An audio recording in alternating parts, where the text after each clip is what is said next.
భగవంతుడు అర్జునుడిని ఎలా ఓదారుస్తున్నాడో చూడండి. చిన్నపిల్లలు భయపడ్డా బాధపడ్డా తల్లిదండ్రులు ఏం చేస్తారు? పైగా పితేవ పుత్రస్య అని చెప్పాడు కదా, తండ్రి పిల్లవాడిని చూసినట్టుగా నన్ను చూడు అనుగ్రహించని కోరుకున్నాడు కదా, అందుకని ఓదారుస్తున్నాడు, బుజ్జగిస్తున్నాడు. మాతే వ్యథా మాచ విమూఢ భావః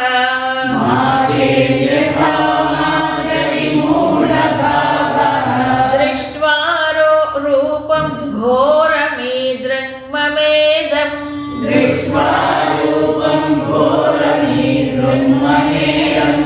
వ్యపేతభిః ప్రీతమనాః పునస్త్వం తదేవ మే రూపమిదం ప్రపశ్య.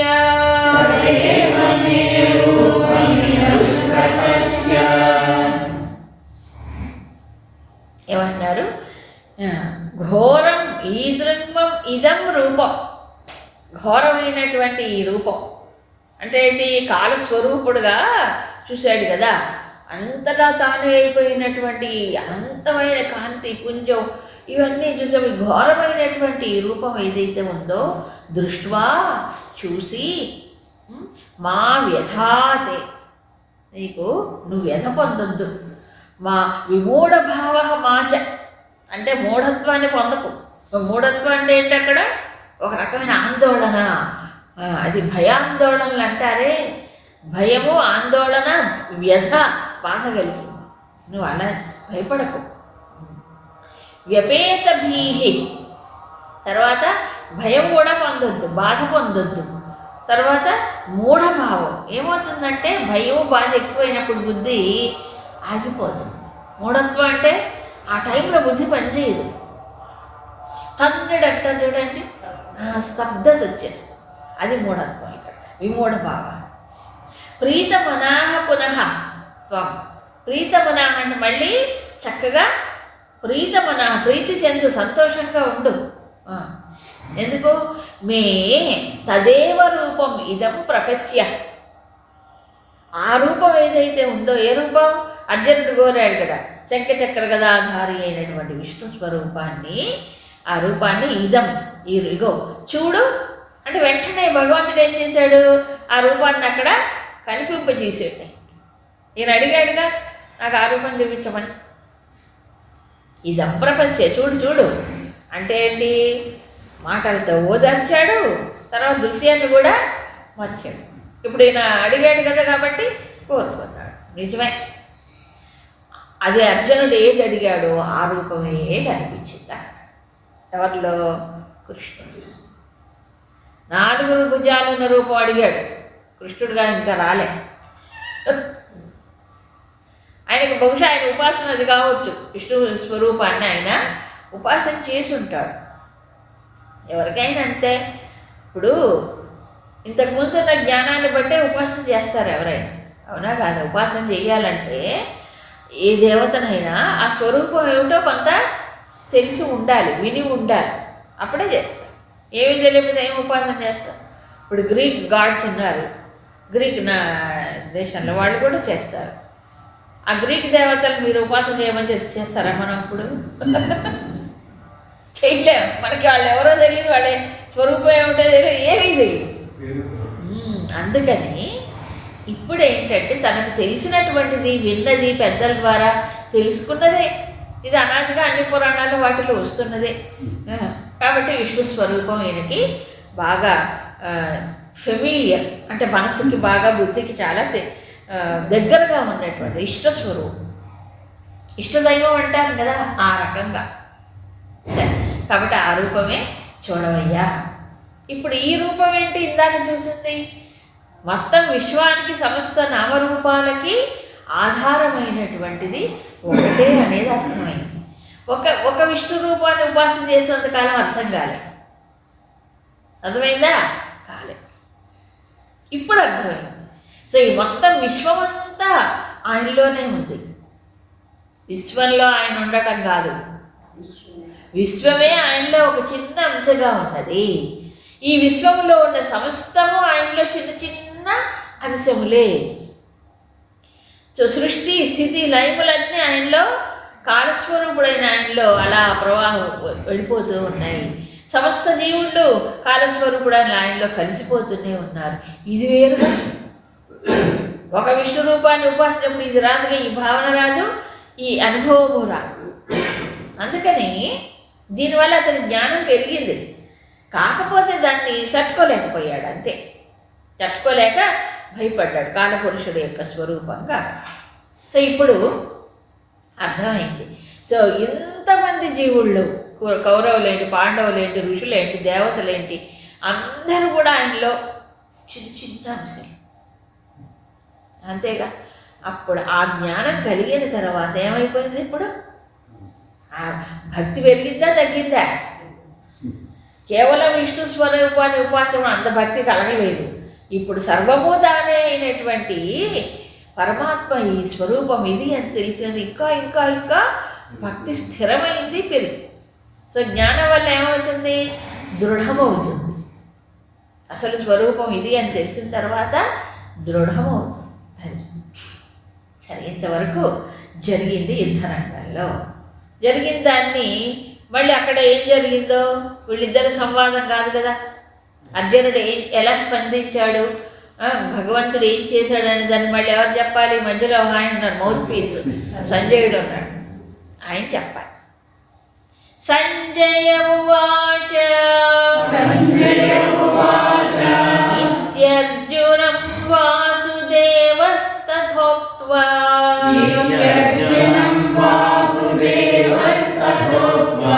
స్వకం రూపం దర్శయామాస భూయః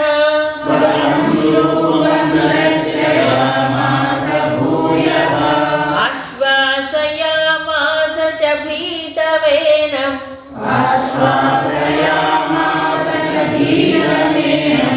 భూత్వా పునః సౌమ్య వపుర్మహాత్మా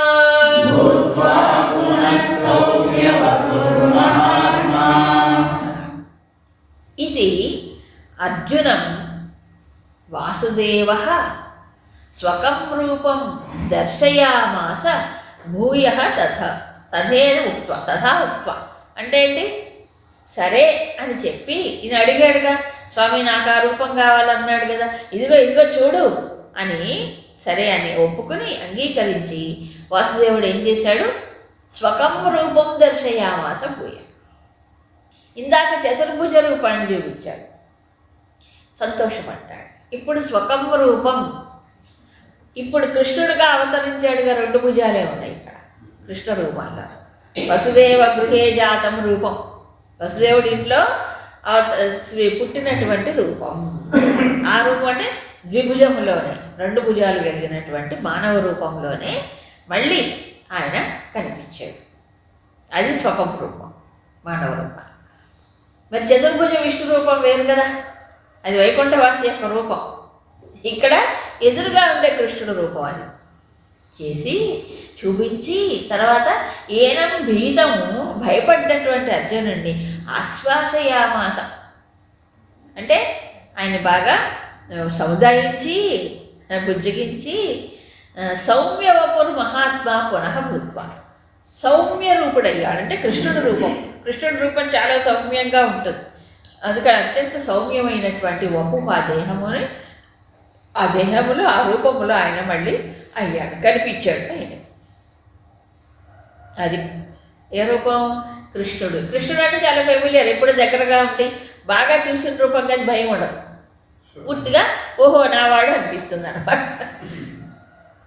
బాగా కలిసి తిరిగి మీరు ఉన్నాడు కదా, కాబట్టి ఈ రూపం చూడగానే అమ్మాయి నావాడేలే ఏదో అనుకున్నా, ఎవరో అనుకున్నా కదా. ఏమనుకున్నాడు? ఆ రూపం స్వామి నువ్వెవరు భవాన్ కహ అని అడగలే. అవి అన్ని మింగేస్తున్న రూపాన్ని చూసి నీ స్వరూపం ఏమిటి, అసలు నువ్వెవరు, ఎందుకు ఇలా చేస్తున్నావు, నీ ప్రవృత్తి ఏమిటి అని అడిగాడు. చూడండి, అంటే నిజమే. మరి ఎదురుగా ఉన్న దృశ్యం ఒకసారి మారిపోయాడు, ఈ దేహంలోనే కనిపిస్తుంటాయి, ఏది కృష్ణుడి దేహంలోనే కనిపిస్తోంది. అందుకని తబ్బిబ్బై ఆశ్చర్యాన్ని విస్మయానికి లోనే భయపడుతూ బాధపడుతూ ఎవరు నువ్వు, ఎవరు నువ్వు అని అడిగాడు. అవునా కాదు? ఇప్పుడు అయిపోయింది, చల్లారిపోయింది శాంతం. కాబట్టి ఇక్కడ ఏమన్నారు, స్వకం రూపం సౌమ్య వపు అన్నాడు. తన యొక్క యథార్థమైనటువంటి అవతారమూర్తిగా వచ్చినటువంటి కృష్ణుడి యొక్క రూపం, అది కూడా సౌమ్య రూపం. కాబట్టి రాముడు కృష్ణ అవతారాలు అన్నీ ఉన్నాయి, కానీ రామకృష్ణ అవతారాలలాగా సౌమ్యమైన రూపములు రెండే. ఎన్ని అవతారాలు ఉన్నా రామకృష్ణ రూపంలో ఉండే సౌమ్యత్వం ఎక్కడా మనకు కనిపించదు. శుద్ధమైన సాత్వికమైన స్వరూపం. అందుకే అంతకాలం భూమి పైన సంచరించి మళ్ళీ కృష్ణ శిక్షణ అదంతా చేశాడు. మిగతా అవతారాల్లో అంతకాలం లేవు, అన్నీ అంతసేపు లేవు కదా, కొద్ది కాలమే ఉండే అవతారాలు సమాప్తం అయిపోయాయి. కానీ ఎక్కువ కాలం భూమి పైన సంచరించి మానవాడికి ఒక మార్గదర్శకం చూపించి బోధించి నడిపించినటువంటి రూపాలు రెండే. అది రాముడిది చాలా కాలం ఉండింది, కృష్ణుడిది కొంతకాలం అనుకోండి, ఈ ద్వాపర యుగం యొక్క లెక్క ప్రకారం ఆ రకంగా. అది సౌమ్య రూపాలు. అందుకే ఆ సౌమ్య రూపాలే ఇప్పటికే ఆరాధించబడుతున్నాయి చూడండి. మిగతా ఉపాసనలు ఉన్నా ఈ రూపంలో ఆరాధించబడుతుంది. అది మానవుడికి చాలా దగ్గరగా ఉంటుంది. సరే, మళ్ళీ అర్జునుడు మాట్లాడుతున్నాడు. అర్జున ఉవాచ దృష్ట్వేదం మానుషం రూపం తవ సౌమ్యం జనార్దన ఇదానీమస్మి సంవృత్తః సచేతాః ప్రకృతిం గతః.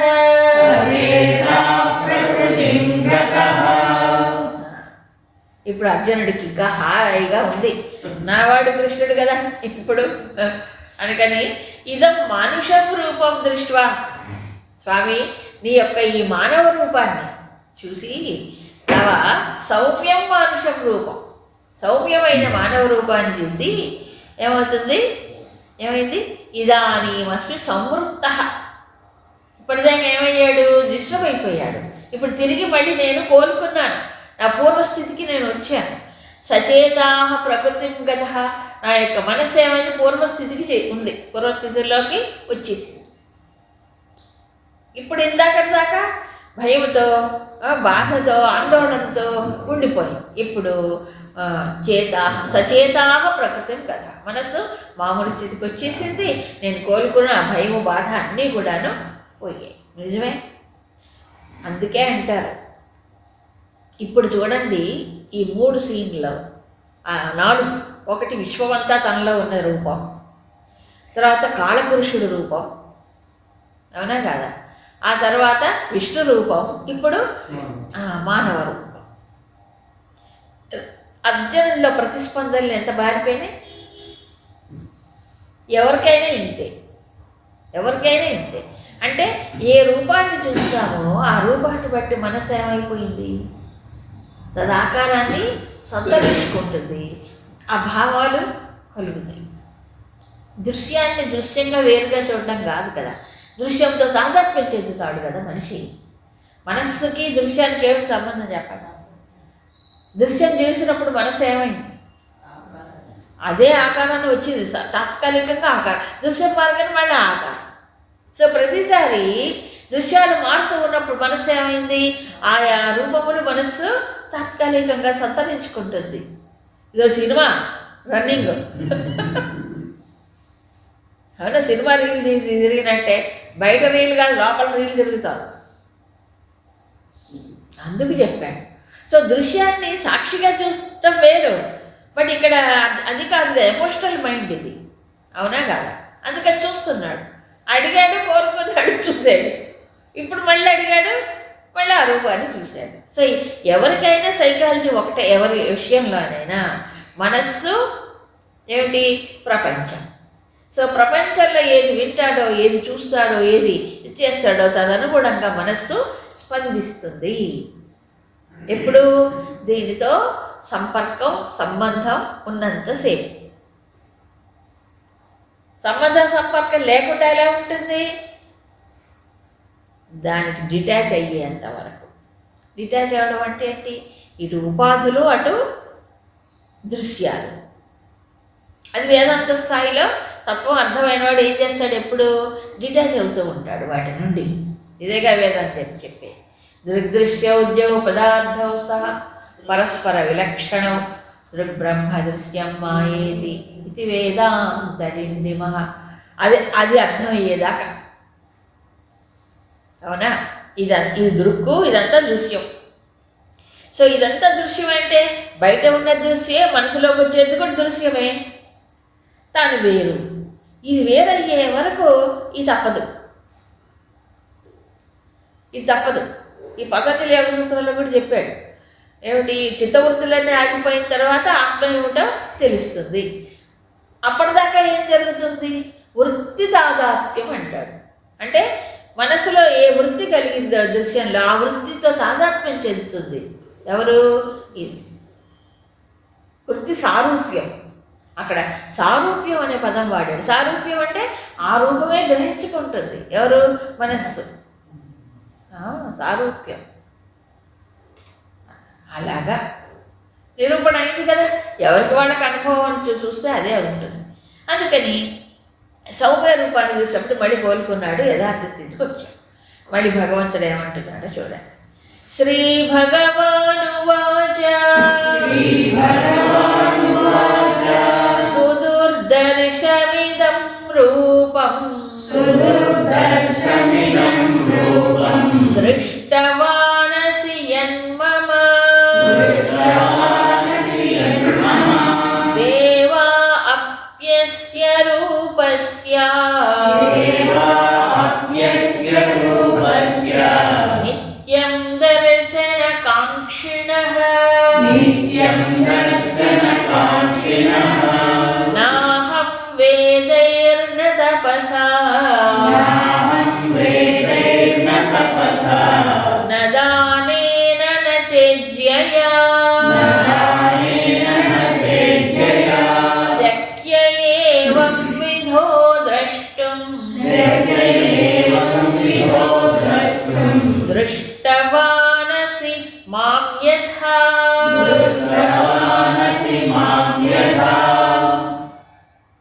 శ్రీ భగవాను వాచ.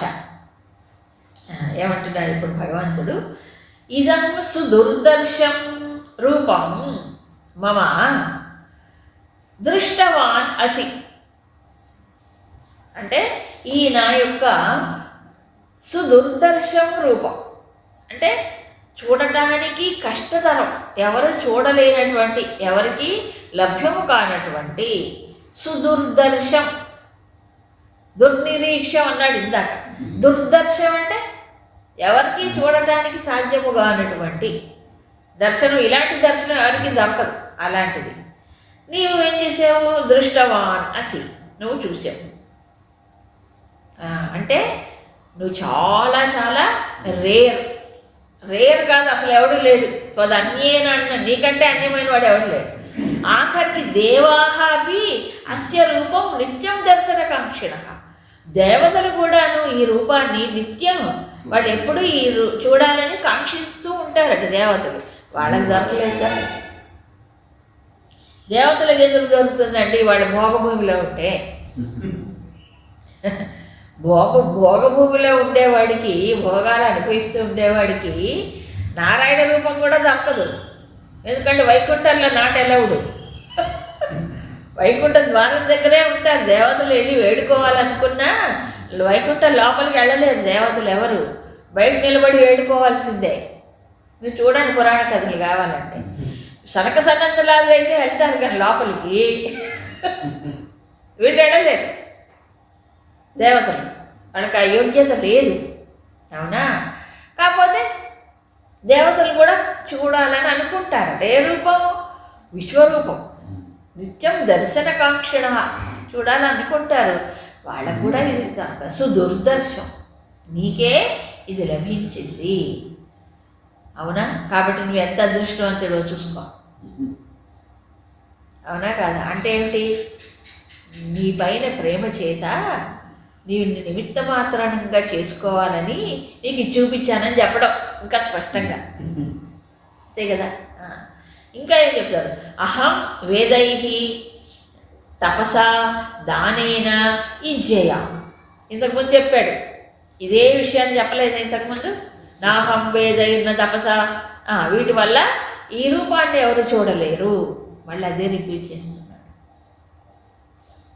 కేవలము భగవద్ అనుగ్రహంతో ఇది లభించింది, అంతేగా మరి. అంతే తప్ప ఎన్ని గొప్ప కర్మలు చేసినా, ఎంత జ్ఞానం ఉన్నా, వేదాధ్యయనం చేసినా, తపస్సులు చేసినా, దానములు చేసినా, యజ్ఞములు చేసినా, ఏవం విధ ద్రష్టం న శక్య. ఈ విధంగా నన్ను ఎవరు విశ్వరూపుడిగా చూడలేరు. మాం యథా దృష్టవానసి, నువ్వు నన్ను చూసినట్లుగా ఈ విశ్వరూపుడుగా ఈ విధంగా ఎవ్వరూ కూడా చూడలేరు. చూడటం సాధ్యము కాదు. వాళ్ళు ఎన్నైనా చేయని, ఏదో యజ్ఞం చేస్తే ఒక అనుగ్రహం, వేదాధ్యయనం చేస్తే ఓ పుణ్యం, తపస్సులు చేస్తే కొంతవరకు శక్తి, అంతపాటికే. ఇవన్నీ పుణ్యకార్యాలు. నిష్కామంగా చేస్తే అంతఃకరణ శుద్ధ అవుతుంది, కానీ రాదుగా. మరి తపస్సులతో భగవద్ దర్శనం కాదా? అవుతుంది. ఎందుకుగా? ఏ రూపాన్ని చేస్తే ఆ రూపమే. ధ్రువుడు ఏం చేశాడు? వాసుదేవుని మంత్రం చేశాడు కాబట్టి ఏమన్నాడు? వాసుదేవుడు చతుర్భుజ రూపంలో వచ్చాడా లేదా? అలా దర్శనాలు ఎన్నో ఉంటాయి. వాళ్ళ యొక్క తపస్సును బట్టి వాళ్ళకి ఒక్కొక్క రూపంలో ఒక్కొక్కళ్ళకి దర్శనం ఇస్తాడు భగవంతుడు. అది కాదు ఇక్కడ చెప్పింది, విశ్వరూపం, సమస్త దేవతా రూపుడుగా, సమస్త జీవుళ్ళకి, సమస్త సృష్టికి ఆధారమైనటువంటి రూపముగా, అనంత రూపముగా, ఆద్యంతములు లేని రూపముగా, అనంత తేజస్సు వీర్యము కలిగిన వాడిగా. అది ఎంతవరకు చరిత్రలో లేనే లేదు కదా. కాబట్టి నీకు కలిగింది, నీకు అది నువ్వు చూడగలిగావు. అందుకే సుదుర్దర్శం అన్నాడు. అందుకే ఈ విధంగా ఎవరు దేవతలు కోరుకున్నా లభించదు, ఇతర కర్మల వల్ల కూడా లభించదు. మరి ఎలా లభిస్తుంది? ఎలా లభిస్తుంది? అర్జునుడి కంటే భగవంతుడు అనుగ్రహం ఇచ్చాడు కాబట్టి దొరికింది. మరి ఇతరులకు ఎలా చెప్తున్నాడు? భక్త్యా త్వనన్యయా శక్యః,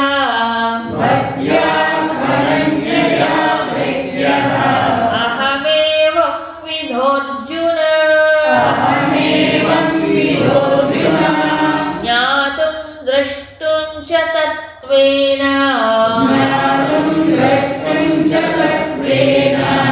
ప్రవేష్టుం చ పరంతప.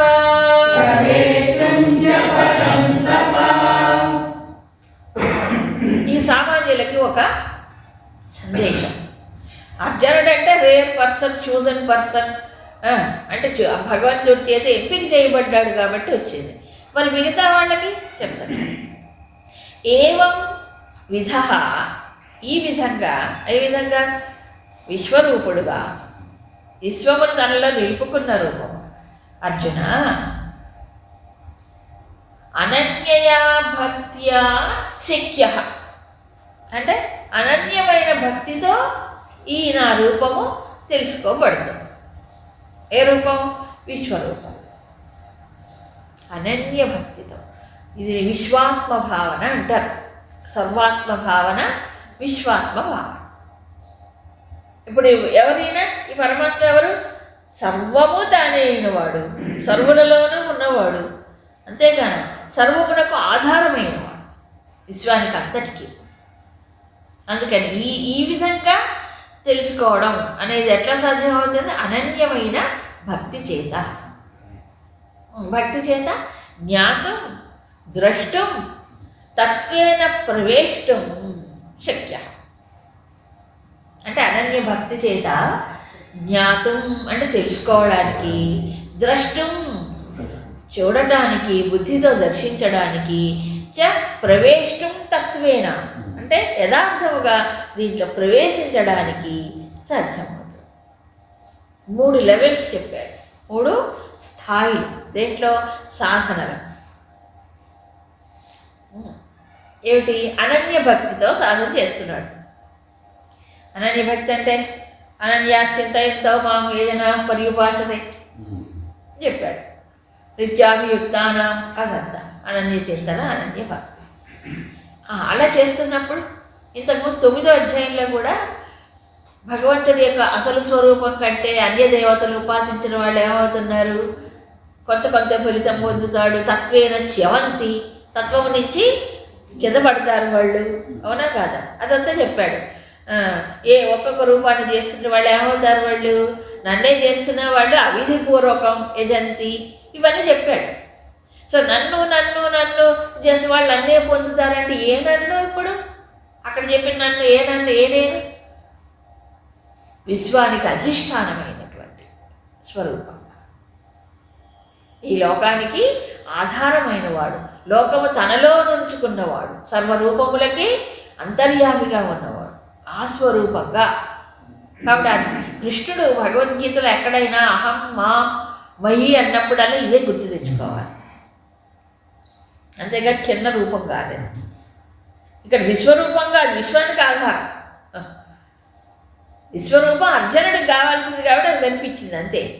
కానీ ఏమన్నాడు, ఇదం విష్టభ్యాహ విధం కృష్ణం ఏకాంశేన స్థితో జగత్, అది మర్చిపోకూడదు.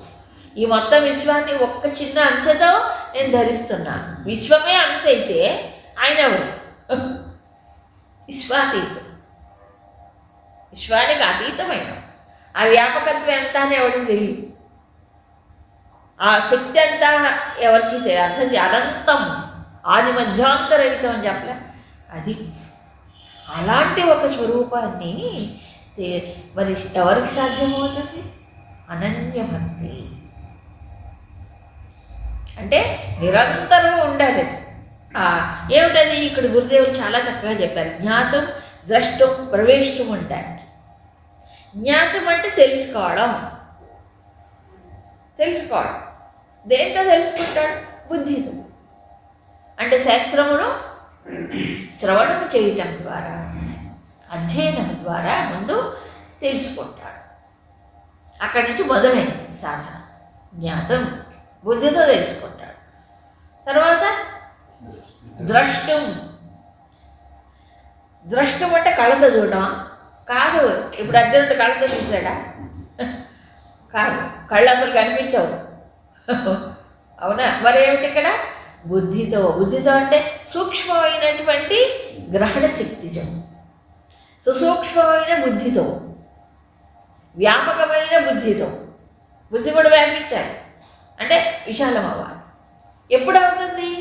విన్న తర్వాత స్వాధ్యాయంతో మననం చేయగా బుద్ధి కూడా అతి సూక్ష్మమై ఆ అనంతమైన తత్వాన్ని ధారణ చేయగలిగే శక్తి వస్తుంది. అది ద్రష్టం అని అర్థం, అంతేనా? ఇక మూడవది తత్వేన ప్రవేశం. తత్వత యథార్థంగా ప్రవేశించడం. ప్రవేశించడం అంటే ఏంటి? ఇప్పుడు ఈ చిన్న జీవుడు ఉన్నాడు, తెలుసుకున్నాడు, మననం చేసేది, బుద్ధి ధారణ చేసింది, కానీ వీడుగానే ఉంటాడుగా ఈ జీవుడు. మరి ప్రవేశం అంటే ఏంటి? ధ్యానము ద్వారా ఏమవుతున్నాడు? ఈ జీవభావం లీనమైపోతుంది. ఆత్మ లీనమవడం. అదే ఏమన్నారు? మామూలుగా సాయుధ్యం అంటారు దాన్నే. ఇక్కడ సాయుధ్యం అన్నారు, కైవల్యం అంటారు. ద్వైతంలో ఏమంటారు? కైవల్యం. కేవలం భగవంతుడే ఉంటాడు, ఈ జీవుడు ఉన్నాడు. జీవుడు అంటే అక్కడ ఈ చిన్న జీవుడు, ఇప్పటిదాకా తెలుసుకున్నవాడు, అర్థం చేసుకుని, ఆకలి చేసుకుని, మంట పట్టించుకున్నవాడు, వాడు కూడా ఉండడు. ఉండకుండా పోవాలి, లీనమైపోవాలి కదా తత్వేనా. కాబట్టి తానేమో తత్వాన్ని ఎరిగిన వాడు ఏమవుతున్నాడు? అందుకే బ్రహ్మమే అవుతాడు. బ్రహ్మమును ఎరిగినవాడు బ్రహ్మమే, అంతకంటే వేరు కాడు. ఇది ప్రవేశించడం అంతే తప్ప గుళ్ళో ప్రవేశించినట్టు కాదు. వెంకటేశ్వర గుడి మమ్మల్ని అంటే దగ్గరికి చూపించారు, దగ్గరికి వెళ్ళి చూసామండి స్వామి, లోపలికి వెళ్ళి చూసామంట. ఈ లోపలికి వెళ్ళడం కాదు, అక్కడ గుడి లోపలికి వెళ్ళడం కాదు. మరేంటి? భగవంతుడి లోపలికి వెళ్ళిపోయి జీవ భావం అనేది లేకుండా పోవడం, అది ప్రవేశం. ఓకే, ఈ సాధన చెయ్యాలంటే ఏం చేయాలి? దానికి కావలసిన క్వాలిఫికేషన్స్ ఏమిటి?